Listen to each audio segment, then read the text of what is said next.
this podcast is made possible by the generosity of listeners like you. Kindly consider a contribution through Patreon or PayPal. Links are in the details box.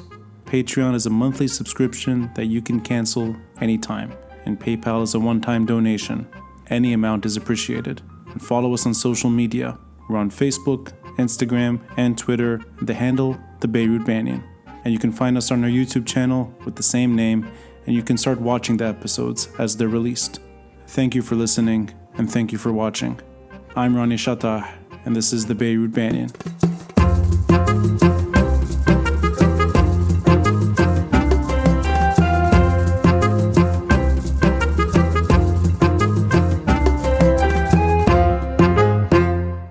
I appreciate anyone who spends a full day trying to cover the region, willing to talk to me afterwards. Rather than winding down and going to bed, you're stuck with me. So I'm honored. It's fun. It's not like there's much to do nowadays. We don't really go out. So. That's true. And regardless of the amount of, let's say, the amount of coverage, there's always something on the news. I mean, just minutes before we started recording, the issue with the sanctions, I think it just came out minutes ago. Still, I think somebody like you... I might get stuck on my shift, but then I got away with it. I sent an email. Right. You deserve a nap, not me. But regardless, I appreciate a few things. First is your coverage. We'll get into this. I looked into your backstory a bit. I am just 2 blocks away from Columbia University right now. So and it's I miss New York so much. I haven't been able to go this year. I was supposed to go in May, and then with the COVID, the plan. Happen. I was supposed to go back to Beirut. COVID, same situation. So we're both stuck in the same story. But I also appreciate your ability to do something, which I think is not easy. You're able to stay neutral to the story and at the same time immerse yourself in the story. And I think this is something very difficult to do at the moment. And you hear people talking about that kind of dilemma where you're trying to be very objective to what's happening, and at the same time we all have a stake in what's happening. So I appreciate that dance. I don't think that's an easy dance. And then of course staying in the conflict itself and sort of embracing the story and covering it day in, day out, this is taxing on anyone's mental health.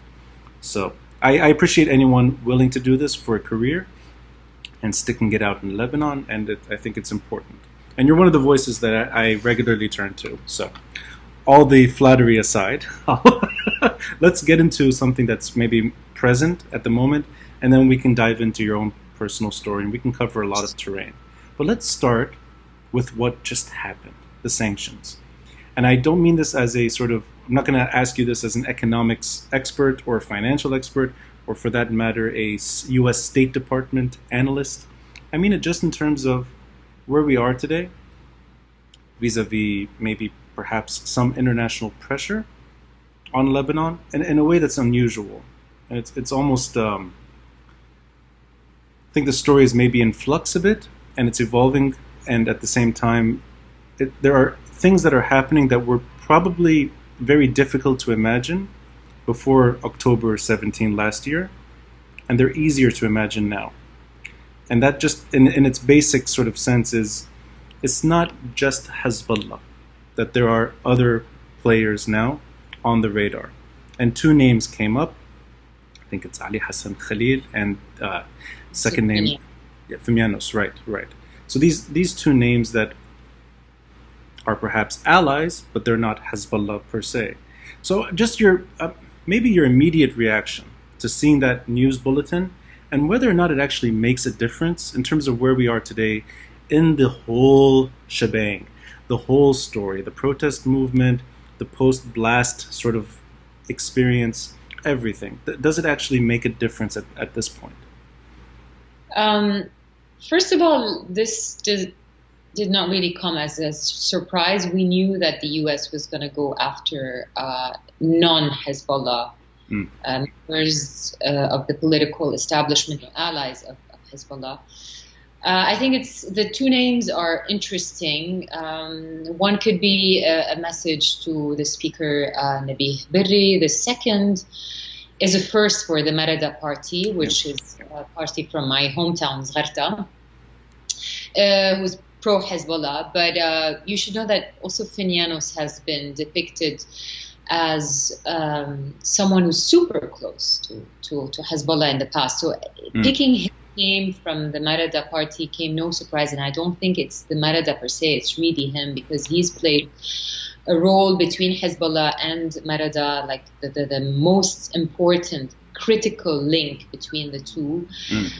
He's very close to them, and if you read the Treasury's statement, you hear what I'm saying, in the sense that he's offered them legal support. He's considered as the Hezbollah man in the Marada party.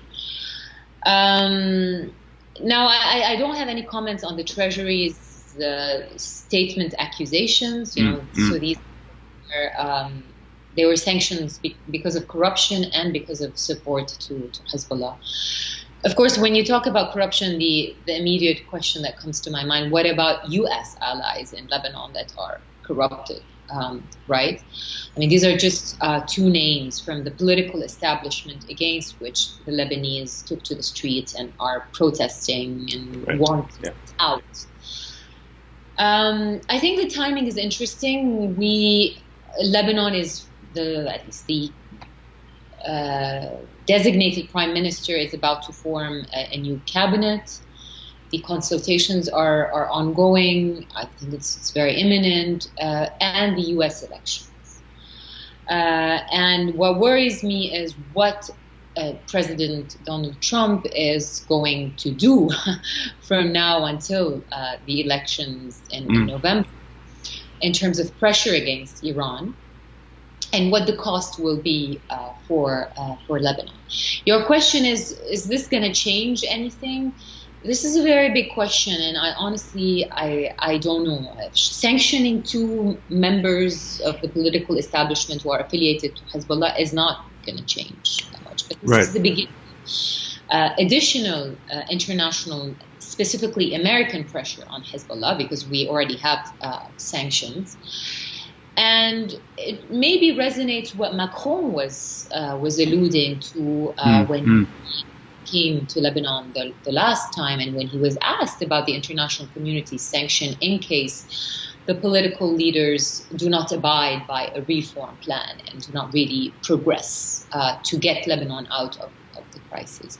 So really, I don't have a specific answer, but it's just, I think the timing makes sense. It's interesting. It's a first. We have to wait and see what else is going to come out of the U.S. administration before the elections. Right. And unfortunately, I think this is going to divide the Lebanese. Let's actually go from there, because I sense the same thing.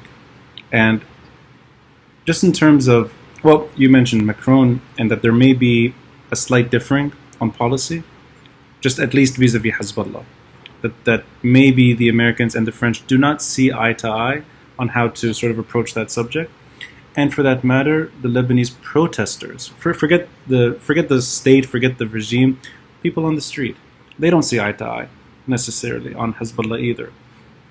Do you think that this is a question that's simply beyond sanctions or beyond French sort of curiosity, or even in terms of protests and domestic sort of any sort of change that would happen on the ground in Lebanon? Do you think this is a story that is just, it's not a Lebanese story, that the answers to this question are really just more to do with regional concerns, and if they are going to change, they won't necessarily change because of Lebanon. It'll change maybe for other reasons that have to do with Hezbollah's support base, or even dynamics that have not happened yet? It kind of reminds me of the Syrian occupation of Lebanon, and the question of the Syrians got out because of the protests from Lebanon, and there was an opposition to that, or because of the regional and international dynamics. I think in this case we cannot dismiss the fact that many Lebanese do want change. The big question is, to what extent do they want change? And I'm skeptical. I have doubts about whether they really want everyone gone and, electing new people who have nothing to do with this establishment, with these zu'amas, with these traditional political parties. And I think the Lebanese are still divided, and I think a majority still wants these people one way or another. Maybe not the same way, not in... I have doubts that really everyone wants them. And sorry, just to interrupt, when you say majority, do you mean the protesters, or is it majority population on the whole? The majority of the population. Population, right. But even among the protesters, there are differences. And it is only recently that, the protesters, some of the groups among the protesters have been able to come together and to form kind of a coalition. But this uprising that we've witnessed since October was not born in October. I would go back to 2015 with the garbage crisis and the protests that came after. But really the question is, to what extent do the Lebanese want change? What change? How radical? And are they able to, those who really want that radical change, are they able to get that change internally without any external interference? Right. Then the problem is our political scene is unfortunately manipulated by regional and international powers since forever. And the fact that the political scene is divided among parties who are proxies of regional and international powers, gives you a sense of the fact that this is not just it's not a Lebanese story per se. Right.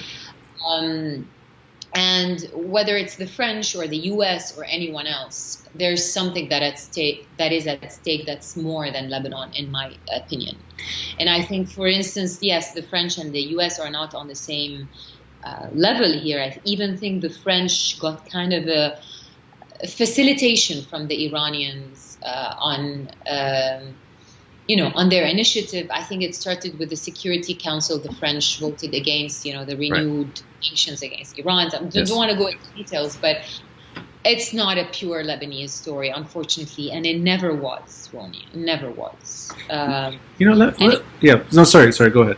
Because a lot of the protesters that I've spoken to, that I've been with, friends, they want this to be a purely Lebanese story. They're sick of the manipulation, the regional and the international manipulation. I mean, even if Macron came with good intentions, they would tell you the U.S. has no good intentions. It's clearly, a thing against Hezbollah that we're dealing with here.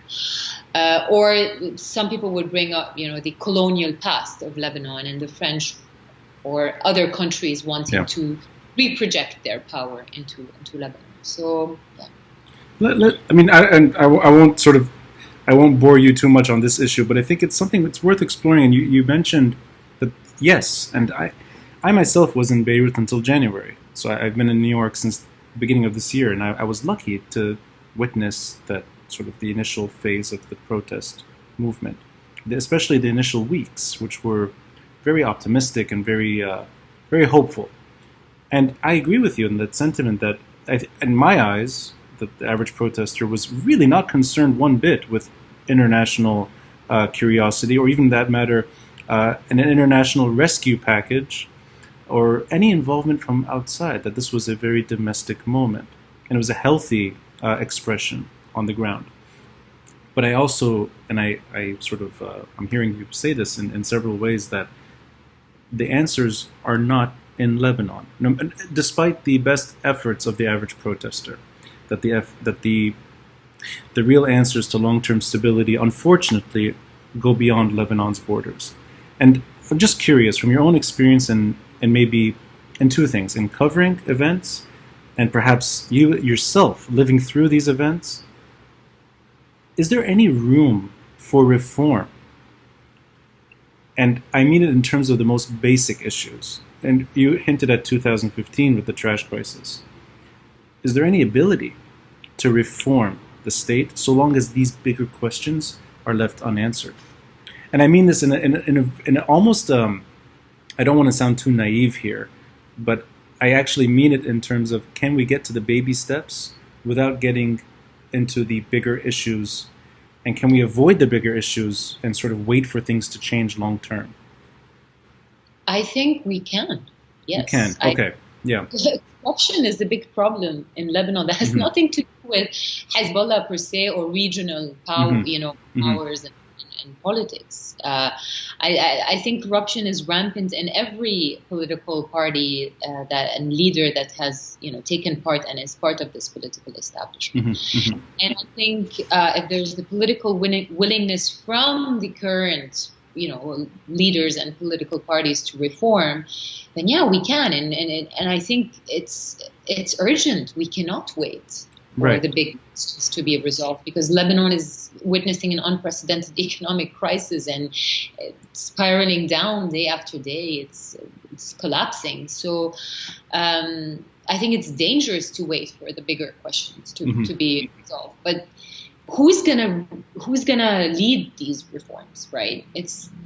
The problem is, when we go back to the protests and the uprising, one of the issues is the lack of, my question is, how come from 2015 till today we didn't really see a political leadership come out of these protests? Why? And you hear this a lot among diplomats and the international community. There's no political alternative that they can dialogue and communicate with. At least we're talking here about something that's organized and structured. I'm not talking about certain figures or groups. Sure, yeah. So these are all questions. Who's going to lead these reforms? And are the parties in power and the political establishment in place? Does it have the political willingness? And I think the problem here is that they want to go ahead with these reforms, but they want to make sure that they still get their share of the pie. And this is what the IMF negotiations stumble. It's not they don't want to negotiate with the IMF. They want to negotiate with the IMF, but they're just putting conditions and criteria to make sure that they're still going to be in power. They're still going to get a share of the cake, even if it means sharing the losses and not the gains, because there are no gains here, right? So there's a big question mark. Yes, of course, we need to do these reforms. We can't wait, but who's going to lead them? And that's why a lot of the protesters are saying, just bring an independent government of experts who can, they have the solution, they can move things. But the question is, will these ministers have the power and the decision making to take radical steps and initiate these reforms? I'd like to pick your brain on this issue, and I'm really glad you brought it up. I love episodes where the guest brings up the questions for me, because it makes it a lot smoother. So I appreciate you, in a way, offering a segue, which is very important. In your mind, if you could perhaps offer a broad understanding of why there's no traditional organization or structure or anything, and which you mentioned earlier, whether it's diplomats abroad or even in Lebanon that would like to have something, a dialogue with an organization that they could speak with, and they don't have that. In your best assumption, is it born out of fear that we've seen assassinations happen too often in Lebanon, and there's no appetite for sort of signaling a leader per se or an individual for the risk of that person being removed? Or is it less to do with that and more to do with that the fluidity of this whole protest movement is the reason why it's still around, rather than being a structured, organized opposition that may affect more change, but is not perhaps able to do so in the Lebanese context? Because I'm curious about, you're absolutely right, October to August, we're in September, October to September, we're about to reach the 1-year marker for this protest movement. You would want to see something evolve by now that is relatively structured, and we don't have that. So just to gauge your mind on that issue, why is it so difficult to see that mature, at least in this phase? A few weeks into the protests, you already heard people saying, "Okay, we want leadership. Yeah. We want someone to speak in the name of these protesters." This was the discourse of the establishment, right? And you would hear people saying, "No, let's keep it fluid. Let's keep it decentralized." It was like the first time that you had protests, not just in Beirut, but all over the country. Let's keep leaderless because we don't want any leadership to jeopardize the people's ownership of this protest. It was really domestic. It was genuine. It was triggered by an economic crisis. And people were united on this, on some demands, mainly economic demands, right? We weren't really talking about politics at the beginning. And then they started voicing, their demands against the political establishment, saying, what they said in 2015, كلهم, everyone in establishment should leave, etc. And there was a consensus that let's keep it fluid. But then with time, it was obvious that it was becoming counterproductive. And I think a year after, you do need a political vision for this movement, this uprising. You need political representation. And if you have elections or a new government, you need to make sure that some of what happened in this uprising transcends at the political level. Yeah. And why we don't have that now? Because at the beginning it was a consensus. How do you say it? Conscientious, maybe. Yeah. Or no, sorry, no, a conscious decision. What am I saying? It's a conscious. Yeah. I went too far. Yeah, my French is interfering. We can both blame it on Colombia. It's just down the street. That's better. Because in French it says consciencieusement. It's like I see. Yes, right. And so it was a conscious decision to keep it like this. Now, what I hear from different groups that are part of this movement is there are points they can't agree on. They made a coalition, but I don't see any figures that are leaders. People that the Lebanese would say, okay, I can follow this person, as in I can. This person represents me. I will. I don't see that. Unfortunately. And this is why I think people are still skeptical about to what extent they want that change. Is they are worried, they are scared. They know that these zamas or these traditional political leaders, at some point, they can always go back to them when in crisis and ask for service. This is how the patronage and the clientelism system has always worked in Lebanon. Less and less because they don't have much to give anymore, because they are also short on resources, which is one of the reasons why this vicious cycle broke in October last year. But I haven't met anyone that I would say is a leader. You've seen uprisings, like look at Hong Kong.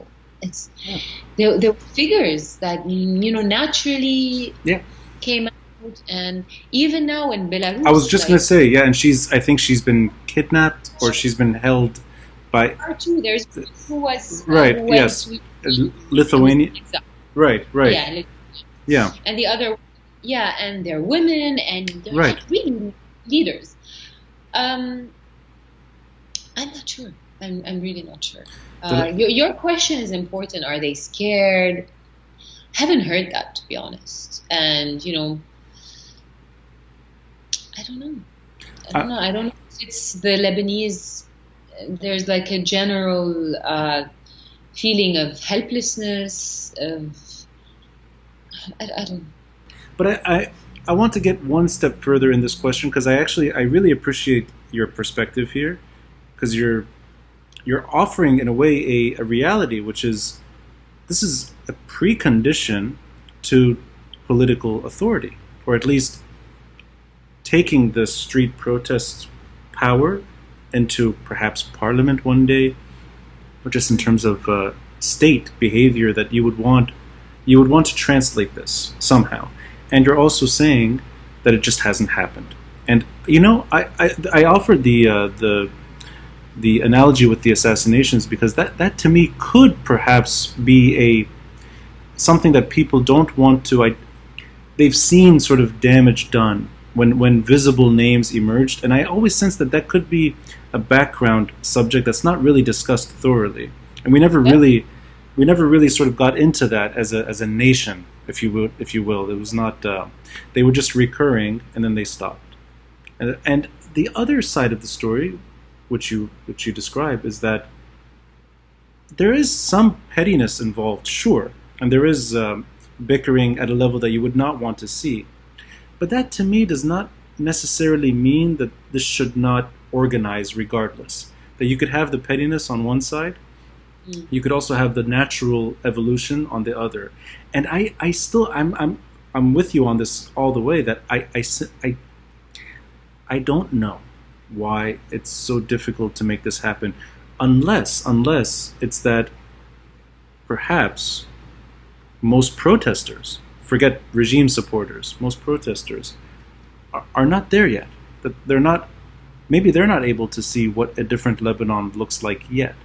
Or maybe the future is too uncertain and there's no real roadmap. At least in terms of something simple, which you described, Hong Kong, the demands are fairly clear. And in Belarus, it's very straightforward. This is an old tyrant. It's time for him to go. And it's almost like you can see the target and you can either be supportive or you can oppose that target. Lebanon doesn't seem like there's a direct sort of target. That's the problem. It's more complicated. There are more than one player, right. more than one issue. Yeah. That I think it's domestic, but it's also regional and international. And and I hear you. And to go back about, you were talking about the assassination. I'm kind of reminded of something. During the protests, people were also divided between those who wanted violence and those who wanted to keep protesting peacefully. Right. And you feel like some people are not willing to pay any price for change. They don't want to pay a violent, a bloody.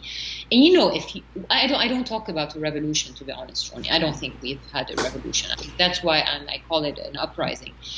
And I think there's a price to pay for that change. And Lebanese has been through so much. I'm not blaming, I'm not judging here. The resistance, especially from the older generation, so there was a generational gap in the protests that I've seen. The younger, more adamant, more keen on, whatever, just for change, and the older generation, more pacifist, etc. Which one are we in, Dalal? We're kind of in between. We're in the middle, right? Yeah. Not the super, we're not the the one exactly. with no collective memory, because the young ones have zero collective memory of the war. We're like the in between. We inherit absolutely, this shit. Yes. I think this is a problem. Is people want change, but then you see them, they want to go on with their lives as if nothing is happening. And I don't know if it's what I mentioned now, this psychology of helplessness, of mass helplessness. And unfortunately now you have people who are great and who you would hear them just saying, we're leaving. We don't want to fight anymore. Right. Yeah. And I'm one of them, to be honest. I just want to go. Not leaving leaving the country, if I understood that right. Yes, right. Yeah. So even among people who were leaders in the protests, I know a few who already left. As you said, October, November, December, there was a hype. We thought it was another turning point. In my opinion, it was like the last chance, because 2015 was missed. I thought, this time. Yeah. And I'm not sure. I mean, the COVID the pandemic slowed things down. People were confined to their homes, but I don't think it's enough. It's an excuse. I don't know. I mean, look now. No one is. There's nothing happening, and I don't know if Lebanon's change is at a different level. It's not in the streets. It's not through. It's something that's more long run. It's what we've been seeing, these small groups coming together, these private initiatives, the awareness that we saw during the protests with all these groups having these public, debates outside, the protests, and people standing for issues they didn't stand for before, stand up for. I don't know if it's like a long-term process that is slowly building itself. Right. It's a radical change that will happen through a revolution and overnight. I doubt it. They're so entrenched in this, like these leaders, and the problem is, I think many people still want them and still defend them. I did an episode with Maha Yahya, the director of Carnegie, and during the middle of the episode, she went to her library and brought out the first ministerial statement by Riyad Salah,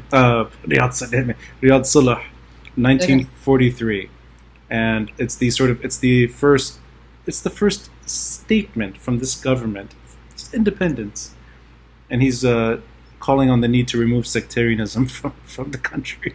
And that's 1943. So I mean, the way you're describing it is it really reflects how slow change is in the country, and that maybe things have reached the point now that either things move a little quicker or the country collapses. Because I don't want to sound too bleak here, but I think it's very important.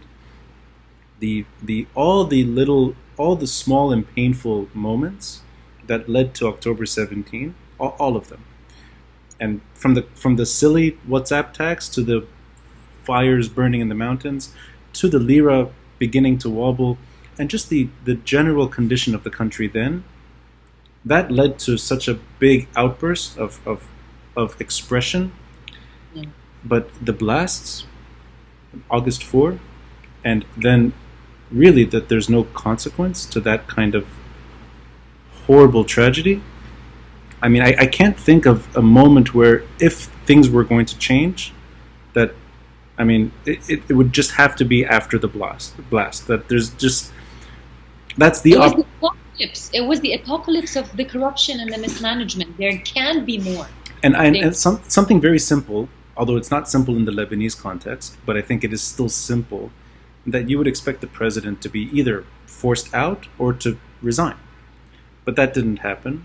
Only a government that was meaningless to me. I mean, a government that was appointed by these political leaders. Yeah, and I say the president only because that was such a visible target of dismay and dissatisfaction during the protests, that if the blast could not usher his removal by his decision or by his entourage or just by pressure, that didn't happen. And yes, the prime minister technically resigned, caretaker. Now we have a new sort of version of that kind of status quo, but no one else. And these sort of maybe dozen of names that are either being interrogated or are in house arrest or even in jail, that doesn't reach the magnitude.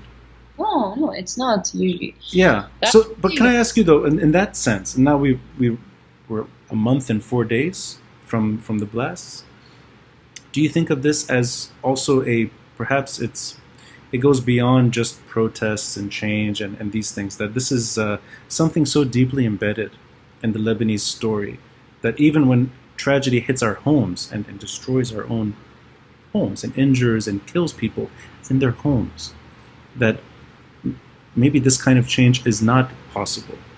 And I mean it in what you were saying earlier in terms of revolution, that revolutions in the Lebanese story are very, very difficult, bordering on just they don't happen.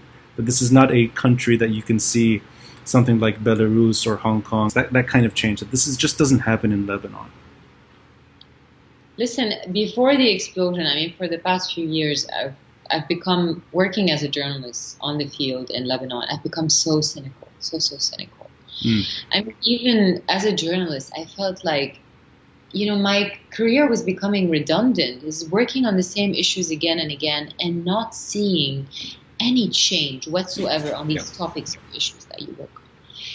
And as I said, I think the blast was the apocalypse, and you would expect something drastic to change after that. But at the same time, I'm not surprised. I mean, are the criminals going to investigate their own? It's like who's in power here? Who's holding the judiciary? It's like, it's not. We don't have an independent judiciary. That's why you would hear a lot of people calling for an international investigation. It's because they don't trust. They don't trust. Yeah. No, I don't think. This is why I'm telling you I'm planning to leave, because I don't think there will be any change, at least in the short or medium run. It's really interesting because if I'll use this word carefully, the revenge that people expressed following the blast was collectively cleaning up Jemaisi or Madam Khair, supporting each other. Yeah. This It sort was of one day protest. right. The weekend after, it was sort of very tense, but then you have these sort of very, very important moments where people came together to help. So that is the sort of that is one aspect of, if you will, justice, that Lebanese were taking care of themselves and forcing ministers to stay out of Jemaisi and Madam Khair, to the point that Macron walks alone on Gouraud. I thought that was kind of interesting, actually. World War I figure, and then sort of the French president arrives on the same street marching. Yeah, that's pretty much, that's one form of revenge. And the other one, you would expect either protesters to storm the gates, find a way in, and remove individuals by force, the likes that we've seen in other revolutions. Not something that Lebanese need to create on their own. This is unfortunately how change in that sort of magnitude happens, and it didn't happen. So I can't think of a situation where there would be that kind of change, because No. there's just too much. But Yeah, we shouldn't be dismissive and say there is no change, because since October, a politician cannot go to a restaurant Right, that's or true. walk on the street without being insulted, or someone comes. Some things have changed, but it is not to the point where the system has changed and therefore, there are actions and repercussions, and so we feel safer and better and everything's functioning again. Mm-hmm. This is why I'm saying I'm now, my conviction is that it's going to be very, very gradual. It's going to take a long time, if ever.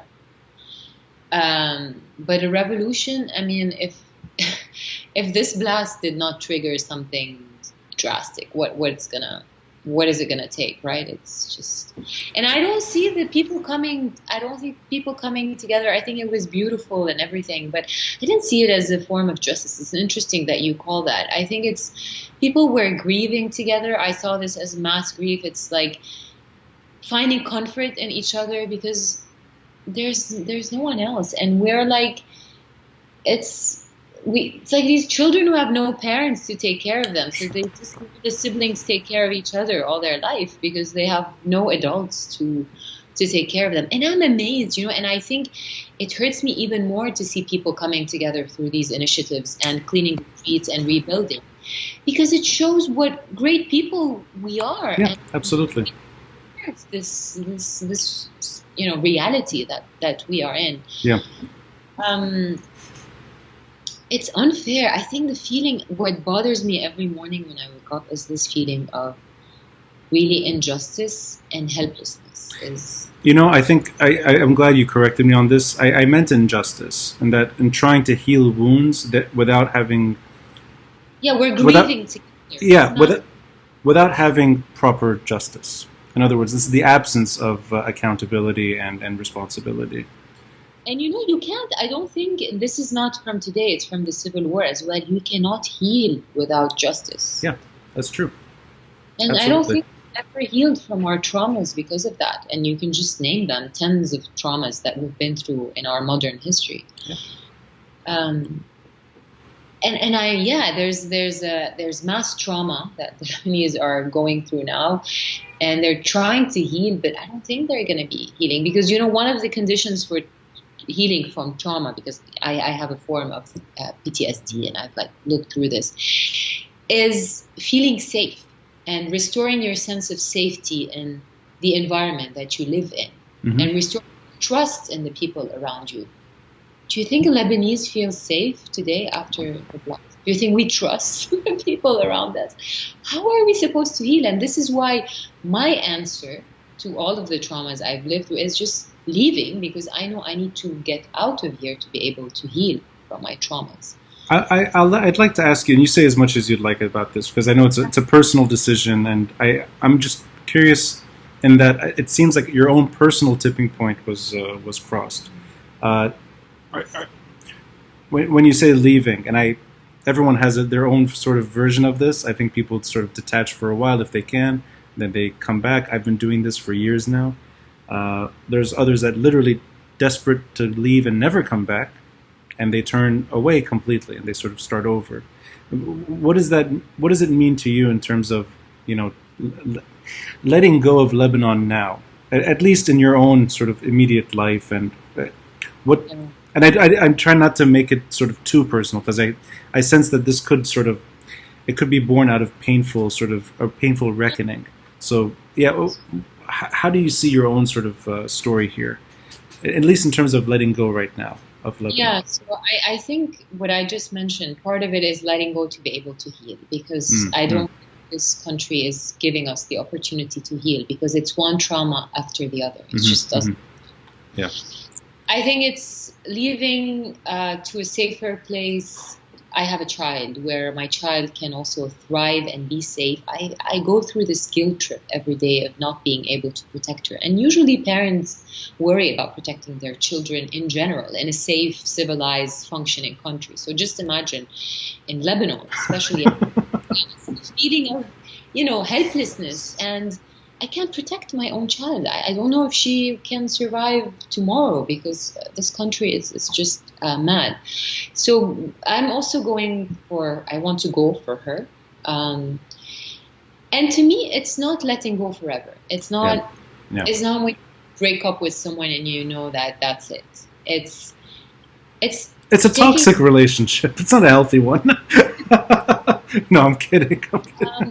A colleague of mine who's also a friend, who you might know, Reem Mumtaz. She's a correspondent. I was going to bring up her. She wrote a very nice piece about. She describes our relationship with Lebanon as an abusive love relationship. Sure. Yeah, sure. This is a country that keeps abusing you, but you're staying in that relationship, and it's so toxic. Willingly, yeah. Yeah. And then she describes, leaving is sacrificing ourselves, at the altar of sanity. I think this is what she says, because we just can't take it anymore. It's like you lose your mind at some point. It's becoming surreal, honestly. And I think part of me is just tired and drained and is looking for some kind of normality. We don't have a normal life. I see my friends abroad, COVID aside, but they worry about planning, their next vacation, or we just can't. It's like a day-to-day thing here, because you don't know what the next day is going to bring you. It's just ridiculous. But this kind of temporary in and out, which I've been going through myself, and there's two pieces that came to me, and one of them was Reem Mumtaz, and she wrote about trying to cover the Macron's visit without being part of the story, but at the same time sort of mourning a city that she loves. So it's two things at once. Another one was by Dayan Nissenbaum, the Wall Street Journal Beirut reporter, and I did an episode with him yesterday. He wrote an essay about saving his daughter's life, and that he never would have wanted... He's almost... not regretting, but he's aware that he put his daughter's life at risk by signing up to live in Beirut, even though nobody would have imagined this type of blast to happen, let alone that this was 7 years just sitting there, that it could have happened at any point in time. But there's two things here. It's one, that these are people that chose Beirut as their home, or they're Lebanese, and they're from there, and if they're not from there, they want to be there, and when they leave, they still want to come back. So it's not it's very difficult to sever ties with this story. And, it's a love-hate relationship. It's always like this. But there's part of us that loves this place, and that's why we're in pain. That's why we want to come back. And, it's, again, the abusive relationship. You keep hoping that it's going to get better, that it's going to work out, it's going to get fixed. And that's when... that's why you stay. But then also, because you're in love, you say, okay, I'll leave, and then if that person changes, I'll come back. And this is exactly how I feel towards Lebanon. If Lebanon changes, I'll come back. But I'm not staying until Lebanon changes. I'm not going to be in this abusive relationship until, the other person changes. I'm out. Abusive relationships, I think we can all agree, are bad relationships, that they're unhealthy. I think it's different than abusive relationship. I think it's purpose. And I'd like to sort of explore your own story here. And I sense that journalism or storytelling or covering the moment is in your DNA. You're committed to this profession. And I'm guessing if you leave Lebanon, you probably won't be a basket weaver on some Greek island. You'll probably still be reporting something somewhere. So that I assume it's part of your story. This is a great point that I was discussing with my therapist yesterday. Oh. And I was telling her, my worry is if I leave, that I'm going to lose my sense of purpose. Mm-hmm. I don't want to. Even part of me choosing to come back here after New York was, I don't want to cover like just happy news and like entertainment or like some silly stuff. It's not my calling, right? Like I've chose to report on marginalized communities and vulnerable groups and conflict, etc., because I felt like I found a sense of purpose in that. And yes, definitely. Okay, it's an abusive relationship, but what I got from Lebanon is that sense of purpose. That's what it gave me back. It's one of the few things, because I always felt that I've given it more than it gave me. Right. It's that sense of purpose and being able to use your voice as a journalist to make a difference or to give a voice to people who have no voice, without sounding cliche, reporting on issues that matter.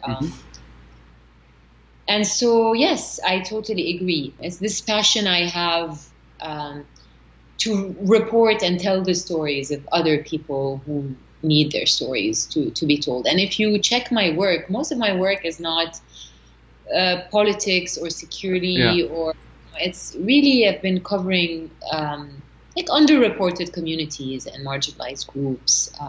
But I mean, I'm only sort of emphasizing the purpose thing, and at least in the Lebanese context, because I mean, there are endless stories to cover in a city like New York, and especially if you lived here and you went to Columbia. There's all these sort of journalism careers that take off from the Pulitzer School and they end up in New York or Boston or wherever. And there's thousands and thousands of stories to cover every day, and at the same time, disenfranchised group in Lebanon is just more meaningful, and it becomes more purposeful, if that's the right word here. And I think there's something personal, right? It's my country, it's where I was raised. It's right. The society that I know best. It's the people that I know. And I haven't reported only on Lebanon. I've also worked in the region in general, including Iraq, Syria. And yes, I think there's something personal here that's at stake with that purpose. I think this is why the story hurts more. I think more than it should. Yes, exactly. Yeah. I've been impacted by a lot of stories that I've covered, and by even stories outside of Lebanon in the region. But what happened on August 4th was probably the hardest assignment I've ever had to cover. I mean, I've covered 2005, 2006, I was here, 2013, 14, different bombings, assassinations, and this was personal. I was crying in between, my lives, and just, it was hard to process. It touched me, it touched my city, it touched my friends, it touched my people. And it's because it was not like a foreign attack. It was not a natural disaster. It's also the feeling of injustice that I mentioned. Yeah. And it just makes it hard to deal with. I think for most people that are not affected by assassinations, they can sort of compartmentalize it and say that we can move on because it didn't target us. Yeah. Even if it's target. Right. Even if there's casualties, there's always innocents that die in these different targets. But regardless, you can almost look at, you can almost go out the same night and adjust yourself to that level of abnormality. And that's how Lebanon has been for a long time. But the port blasts is fundamentally different. It's not... People are in their homes. Yeah. You're not safe. If you think, what's the safest thing? Is your house. Yeah. Your house is supposed to be safe. Absolutely. People were killed in their homes. Yeah. hospitals where you're supposed to be saved. It's, it just, Yeah, خلص, it's destroyed every sense of safety that we absolutely. had left. And then beyond that human toll, it's the neighborhoods that in our generation we've associated with a form of maybe almost like tranquility, that these are outside the conflict zone, that you can Exactly. still enjoy these neighborhoods and pretend that you're detached from regional turmoil. Yeah, I mean, yeah, it's probably the places where I spend most of my time right, in Beirut, right? exactly. So, Yeah. Dalal, I want to ask you about something that I heard Nadim Houri, he used to run Human Rights Watch in yeah. Beirut. You know him, yeah, he's Arab Reform Initiative now. Yeah. And I've interviewed him several times on the podcast, and I heard him give a lecture in New York just before COVID, talking about the protest movement. And that was must have been in March, early March, or late February. And he described the protest movement as a feminist protest movement. That this was a woman-driven but feminist in its essence.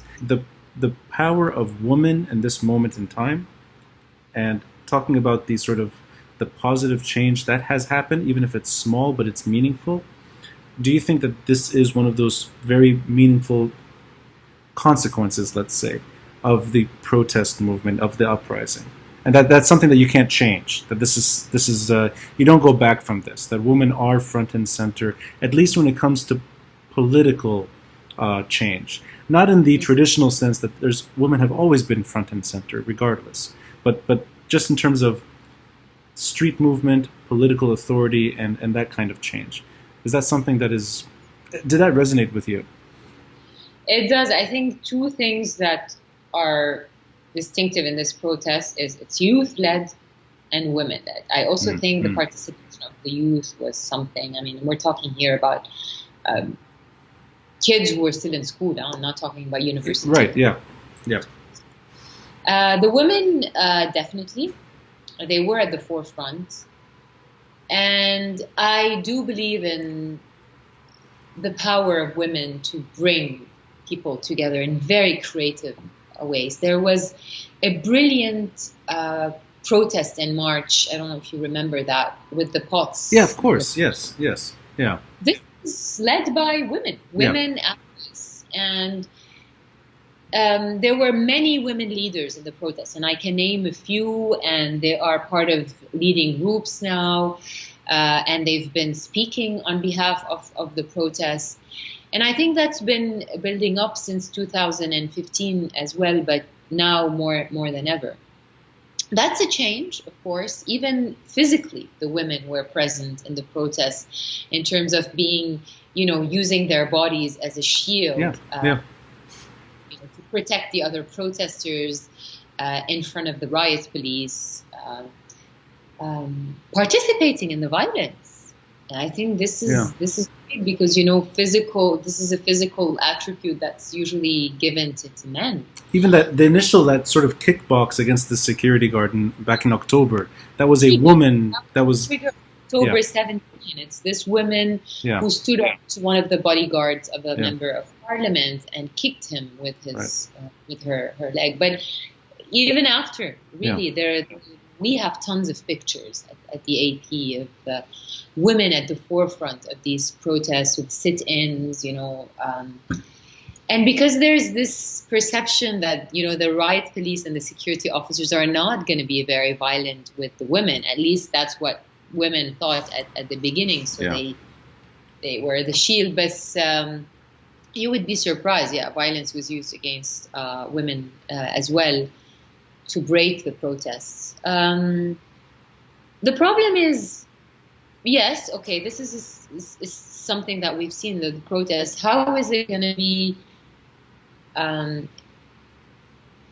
interpreted, translated into the political? Right. So just like, for it's a cliche example, but the nationality issue, that sort of, passing on your nationality as a Lebanese woman, do you see that as sort of now something that can be, that could be realized as a result of that kind of feminism?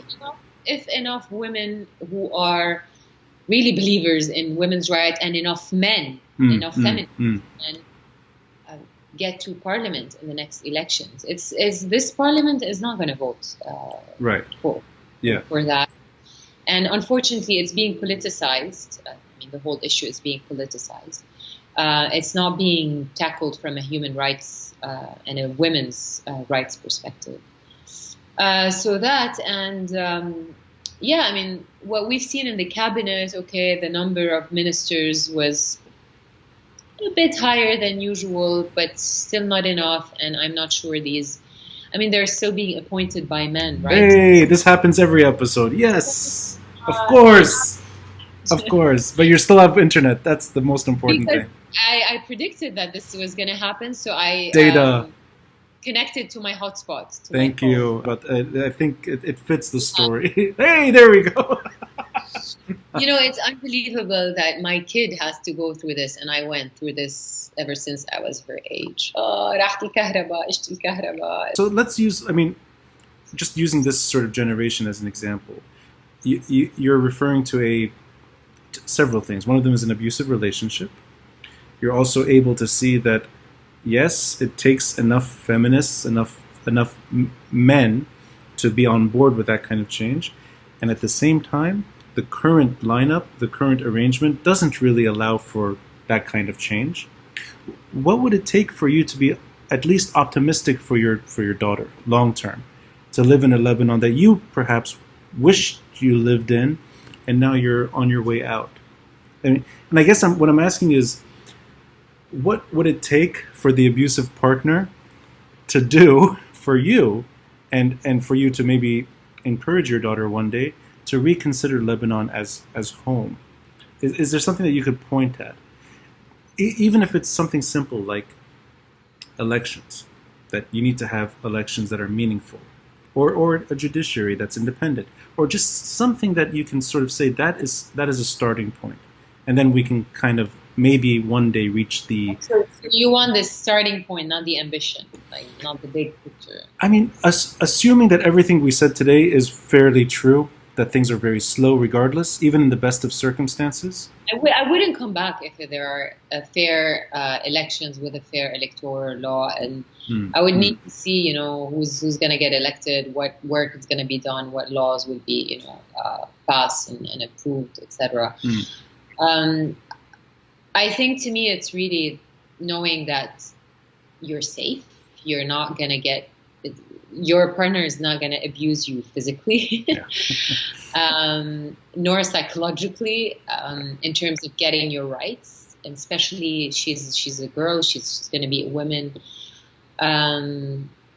It's a civil state. This is my ultimate...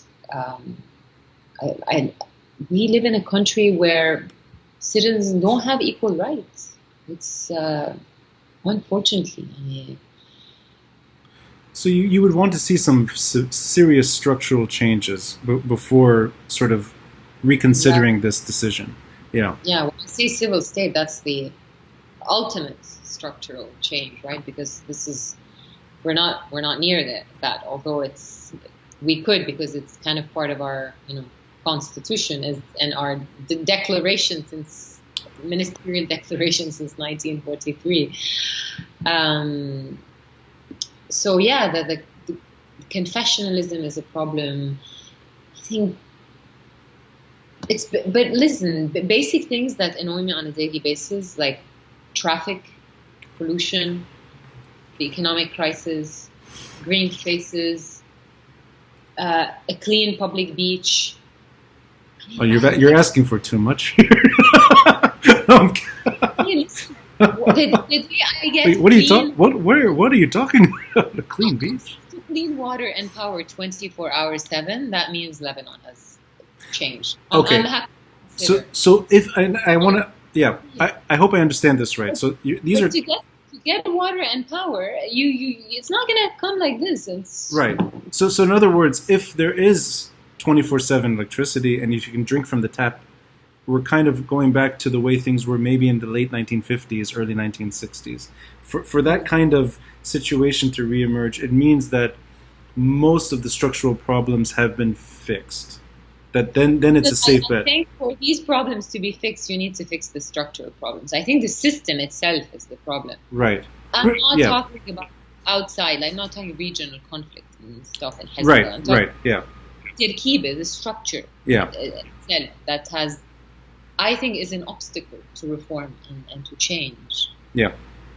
For better or worse, Lebanon stories, going back to the beginning of the conversation, that this sort of basic services that you'd like to see improved, they're tied up with, they're unfortunately tied up with wider stories.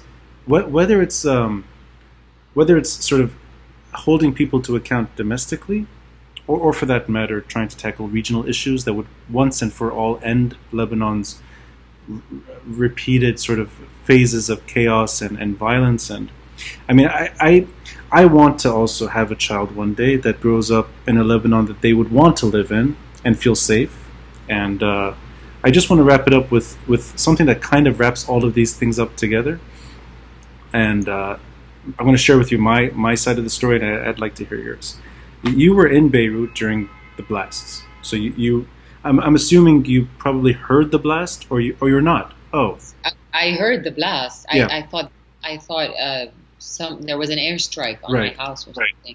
You're experiencing the impact of the blasts, and then you're minutes away from the story, and then you're covering the story, and you described it as probably the most challenging story you've ever covered. I wasn't in Beirut. I was in New York. And then all I did was sort of try to watch every single image or video snippet of the blast. And this is the early minutes, sort of trying to understand what happened.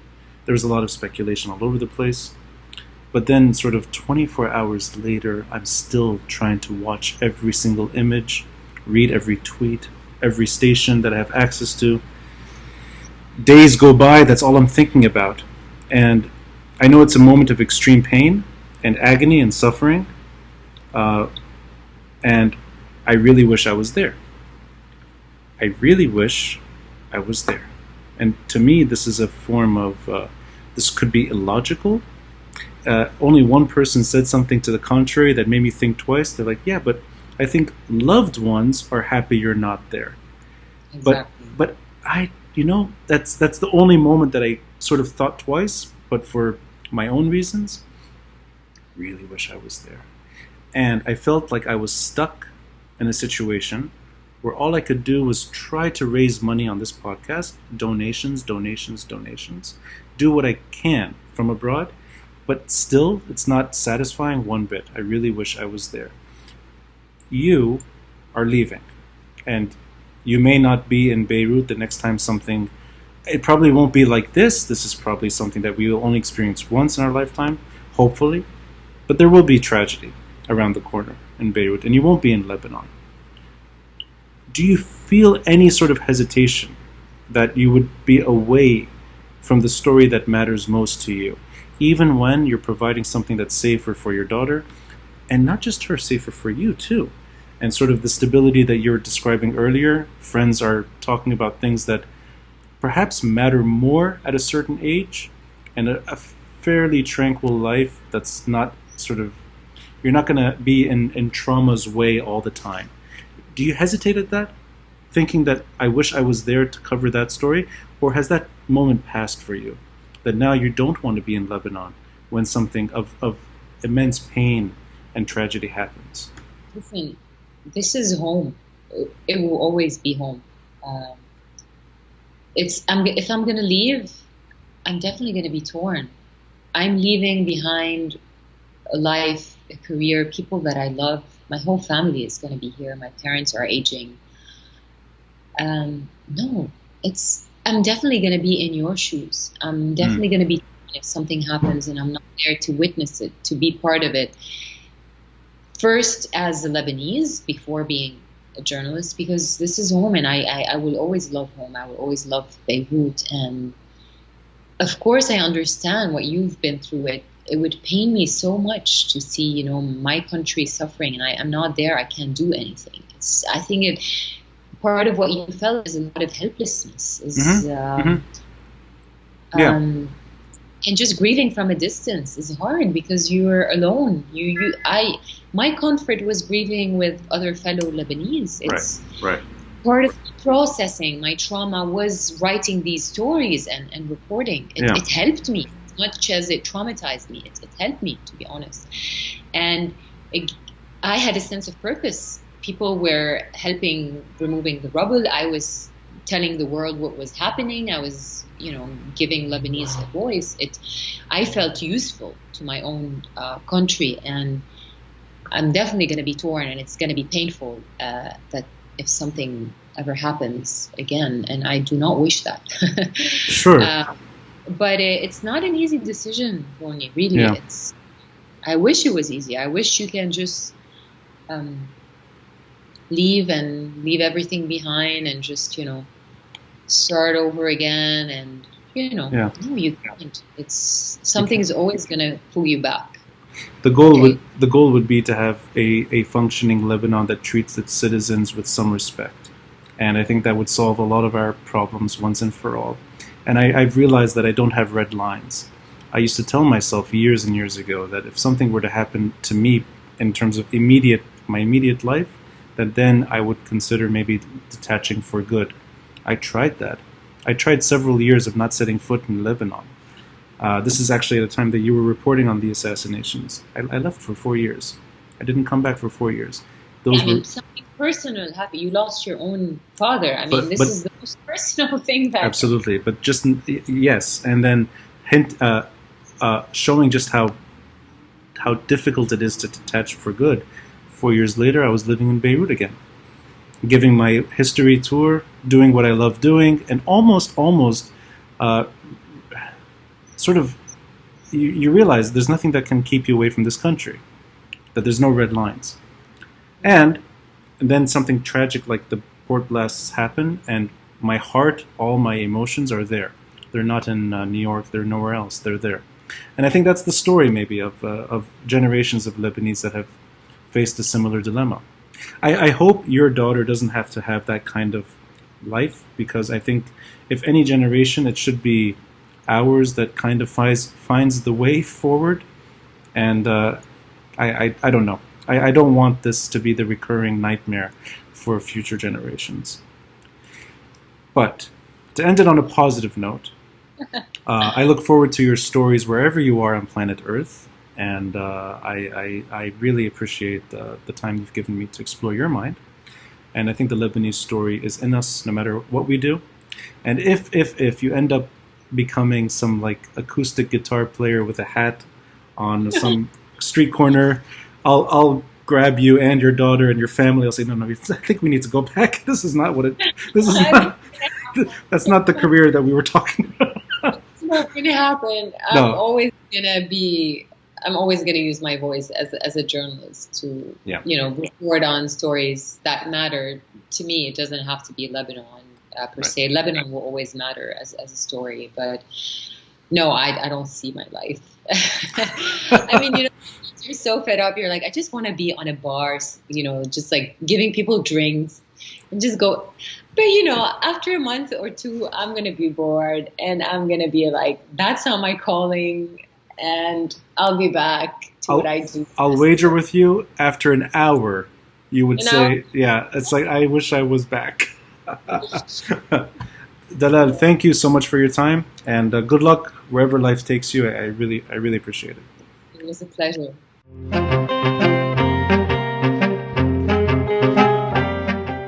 Thanks for listening, and a friendly reminder to help support this podcast by contributing through Patreon or PayPal. All links are in the details box below. Until next time, I'm Ronnie Shatah, and this is the Beirut Banyan.